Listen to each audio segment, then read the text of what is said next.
one of the most terrifying statistics I ever came across was one detailing out the rationale of the United States Armed Forces for not allowing you can't induct anyone into the armed forces in the U.S. if they have an IQ of less than 83. Okay, so let's just take that apart for a minute because it's a horrifying thing. So the U.S. Armed Forces has been in the forefront of intelligence research since World War I because they were on board early with the idea that, especially during wartime when you're ramping up quickly, that you need to sort people effectively and essentially without prejudice so that you can build up the officer corps so you don't lose the damn war. Okay, so there's real motivation to get it right? Because it's a life and death issue. So they used IQ. They did a lot of the early psychometric work on IQ. Okay, so that's the first thing. They're motivated to find an accurate predictor, so they settled on IQ.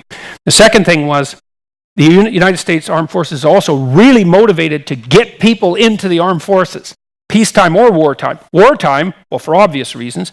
Peacetime because, well, first of all, you got to keep the armed forces going. And second, you can use the armed forces during peacetime as a way of taking people out of the underclass and moving them up into the working class or the middle class, right? You can use it as a training mechanism.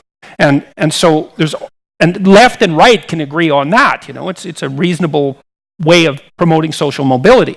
So again, the armed forces, even in peacetime, is very motivated to get as many people in as they possibly can. And it's difficult as well. It's not that easy to recruit people, so you don't want to throw people out if you don't have to.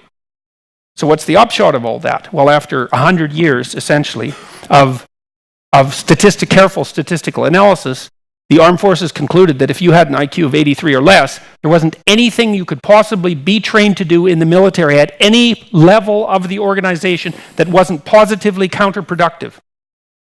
Okay, you think, well, so what? 83, okay. Yeah, 1 in 10. 1 in 10. That's 1 in 10 people. And what that really means, that as far as I can tell, is if you imagine that the military is approximately as complex as the broader society, which I think is a reasonable proposition, then there's no place in our cognitively complex society for 1 in 10 people. So what are we going to do about that? The answer is no one knows. You say, well, shovel money down the hierarchy. It's like, the problem isn't lack of money. I mean, sometimes that's the problem, but the problem is rarely absolute poverty. It's rarely that. It is sometimes, but rarely. It's not that easy to move money down the hierarchy. So, first of all, it's not that easy to manage money.